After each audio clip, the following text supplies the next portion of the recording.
Hey everybody, I am here the day before Cornhucket with none other than Jacob Thiem. Yo, what's up guys? And I had a thought yesterday that it would be really cool to talk with Jacob about the title of this video, From the Middle of Nowhere to Team USA, because that's essentially what's happened for Jacob. And I remember my first Cornhucket, Jacob was like a 12 or 13-year-old kid learning how to tail whip.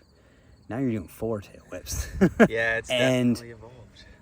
And so I kind of more or less like wanted to just talk about the journey of like, I mean, what do you feel like about your experience through, I mean, you started here, like, is this where everything began? Yeah, definitely. I grew up right outside of Omaha, so about an hour from the compound. But yeah, this is where everything began for me.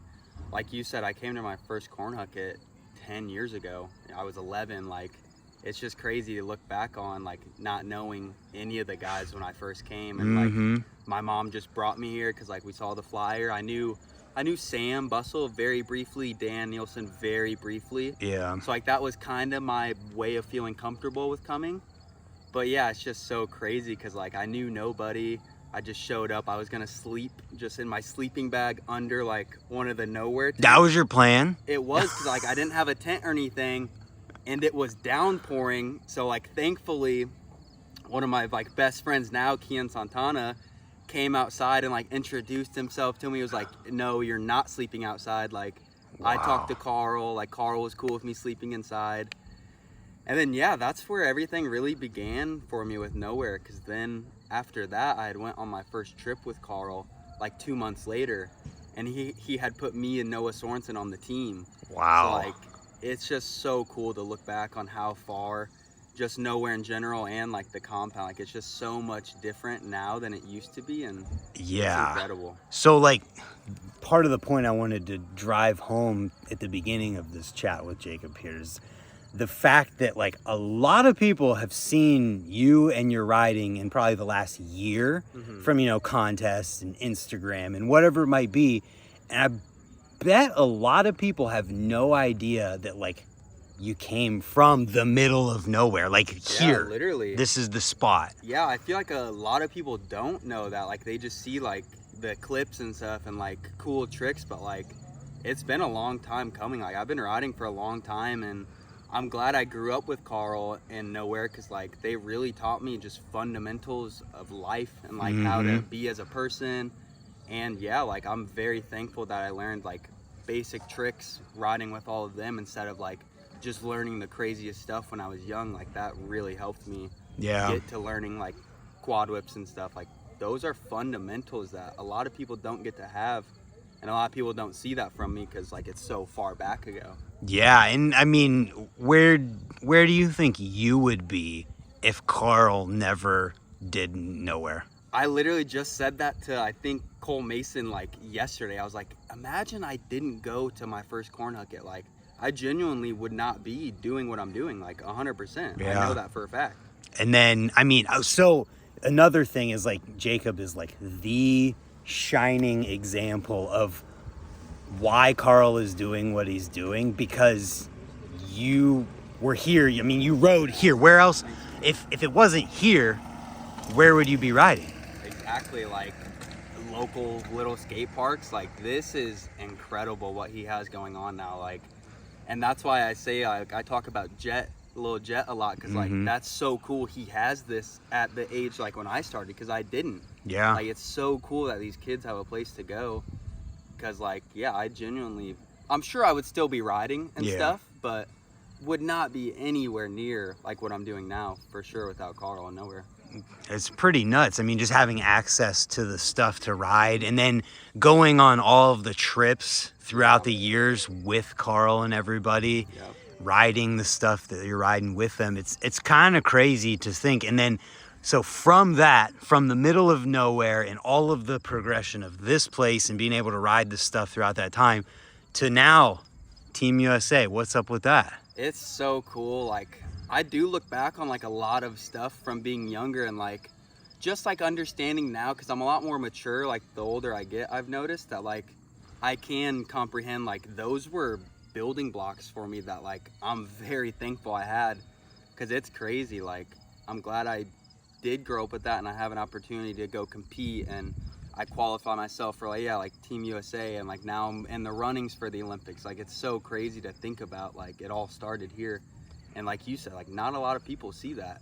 Yeah, well, just, I mean, when you just see, you know, contest results or an Instagram clip, you're not necessarily thinking like, oh, I wonder where that person came from. So I think just like a video like this is kind of cool to do and be like, look, like this is where he came from. And you came from a fraction of what is here now, which is even wilder. Like imagine if instead of the outdoor, which is non-existent over there now, just in pieces, you were riding the building, that would you know, be crazy. as Jet's doing right now. Jet is a prime example, because when I came out here, I was 11. Jet is now 11, and he has like all these amazing things to ride. Like it's just so good for the community, because like I learned everything, like fly out on 8 foot, just fly out to flat. Like it's just so crazy to think about. Yeah, so I mean, where's stuff at now for you? Yeah, right now I live in Arizona, and I'm just riding and training with my friends, which is really cool. I like what we have going on, and it's cool to have other people to push you. And you know, they all obviously enjoy riding too, and they have like an upbringing from a young age.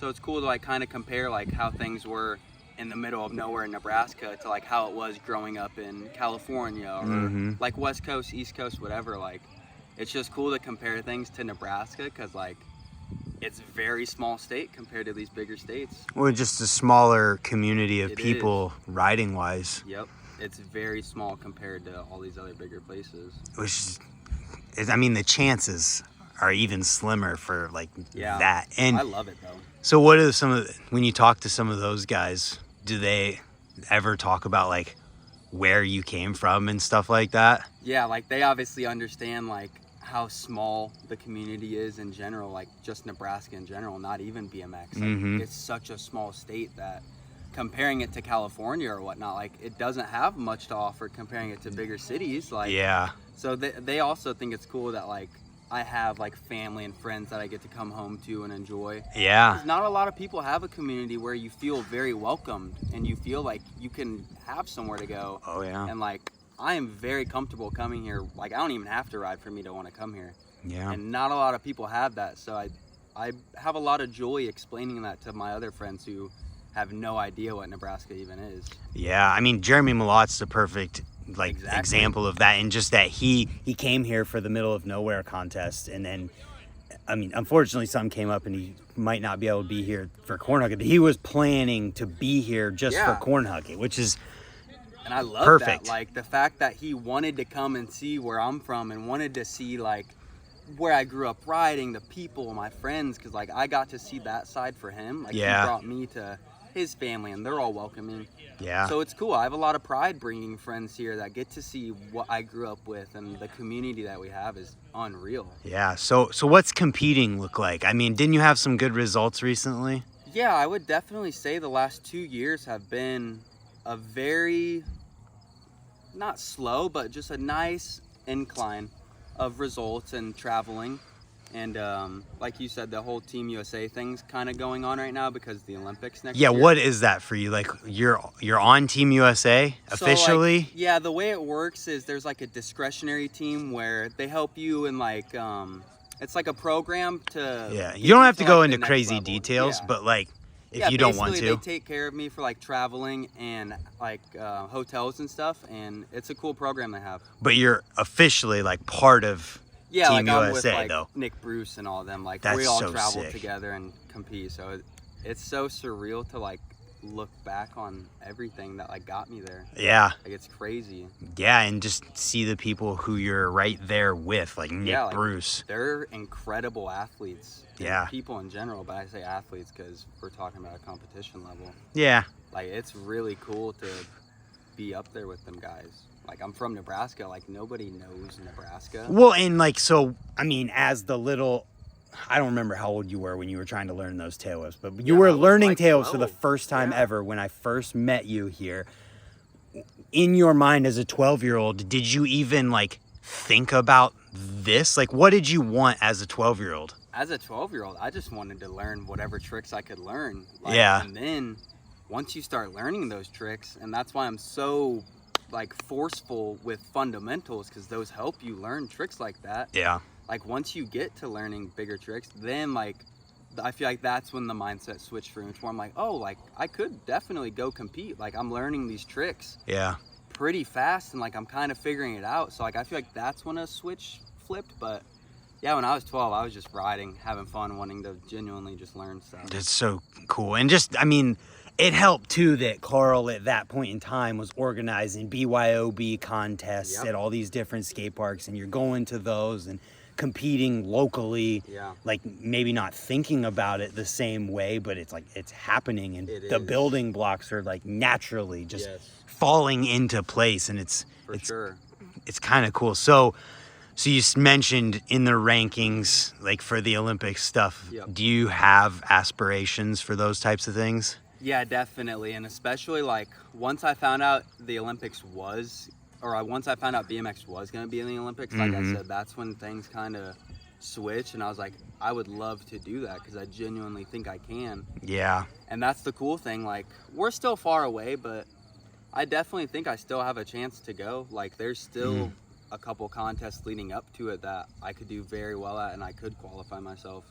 So it's just cool to like think about that. Like it's just so crazy again to look back on everything. It's pretty wild.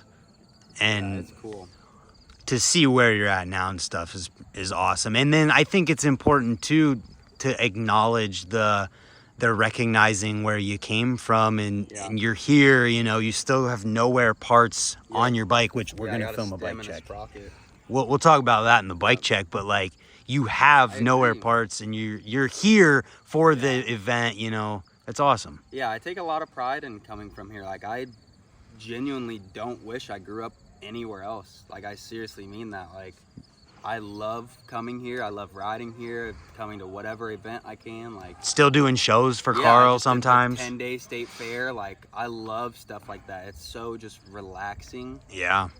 It is. It's pretty awesome. Just, I mean, to see like where you came from, like literally watch the beginning, the progression from the middle of nowhere to Team USA, and I'm gonna get Karl over here because I want to I want to get his perspective on this too. And I just thought about that while we were doing this. But it's like, it's awesome to see, you know, a lot of people, or I don't want to say a lot of people, it could be very easy to see like someone just completely forget where they come from, and they reach 100%. This level. It's like, it's so easy to let something like that happen. It definitely is. It almost like takes conscious work and thought to not do that. So it says something. Yeah, I definitely, remembering where I came from has always been like a big thing for me, especially like all these guys that like you're gonna see in Brant's video. Like I grew up with these guys 10 years ago. Like they're still around. Yeah. Like I still get to tell them like, oh dude, this happened in this country. Like I went to this contest. Like, and they're genuinely want to know because like I just grew up with them, and that's a big reason why I love coming back. That's awesome. Is to just share everything and like all the experiences and stuff. And like, yeah, I have like the Nowear sticker. I have some parts. Like I love going places and people asking me about where I came from. Yeah, it's awesome. It's really awesome. Yeah, I love it, dude.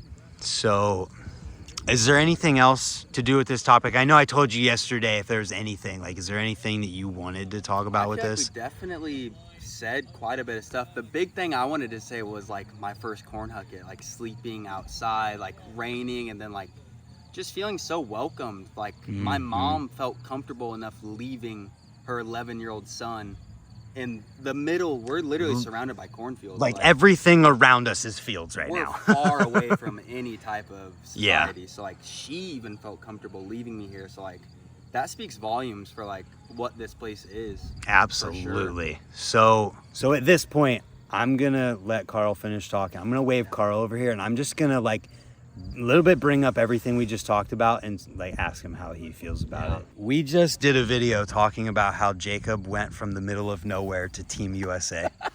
And I wanted to get your personal perspective of someone who watched this 11-year-old kid come to Corn Hucket, and he literally said how he was going to sleep outside. Yeah. And you guys didn't let him do that. And he went from that to a dude who's competing and beating the best in the world. Like, how does this make you feel? It makes me feel like it was all worth it. Like, honestly. Trying to make me emotional right now? Yes, that was my goal. I was like, all right. I wanted to make Karl cry. Yeah. I love this kid. I truly do. Like, I can't pinpoint moments because there's so many moments. Like, it's literally, I mean, Jake is like a son to me. I love him to death. He's been on 100 road trips with us, and we've just spent countless summers together of Carrie yelling at him because she's got to work in the morning, and he's still riding the outdoor hour after hour. But the biggest pride thing is not that Jake is riding for Team USA. The biggest pride thing is that Jake is representing Nebraska and BMX in the right form. He is positive. He's inspirational. He's got a heart of gold, and he's good to the kids. Like, it's well, I mean, amazing. And when we were talking, I kind of realized like Jacob is like the example of like why this all exists, of like what's possible, of like he came here as an 11-year-old kid who's just starting to ride, ends up in the runnings for the Olympics. Like that is I mean, it's not why, but like the same level of like success in BMX can happen like is just being a person. Yeah. Like that, I see what you're saying. Like, that's not the point, but just for perspectiveness. To know that it's there. That's the big thing, because I talk to kids all the time, and I actually name drop Jake all the time, that you don't have to be the next Jacob Thiem. It's just about having this place and knowing that if you want to aspire to that it's possible. You know, I was told when we were younger, I remember we were talking on one of my friends was talking on a blog before the internet had like social media and everything. I was going to the X Trials in Florida, and somebody was talking to somebody from the coast, and they're like, nobody from Nebraska is coming. Nobody comes from Nebraska. And it's cool because some people do come from Nebraska, and he is proof. Like, you don't have to be the kid that rides Woodward every weekend. Like, Jake learned half his tricks jumping out of a tombstone on the outdoor. Like, that's what he said. Yeah, he pulled his first Twix crazy. right there live when we were trying to raise money for the building. Like, it's, I don't know, man. It's an amazing thing, and like, trying to hold it together when I say it. I can't tell you how proud of you I am. Thanks, Jake. dog. Like, I appreciate it. It's just, love you, dog. It shows that what you're doing is doing what you're trying to do. The whole point. It's not, like you said, it's not to be a top level athlete. It's just to give someone a place to go, like I said, where you feel welcome. Exactly. You feel comfortable to go ride and just have fun and stuff like that. Like, that's the main. And we talked Jake about that.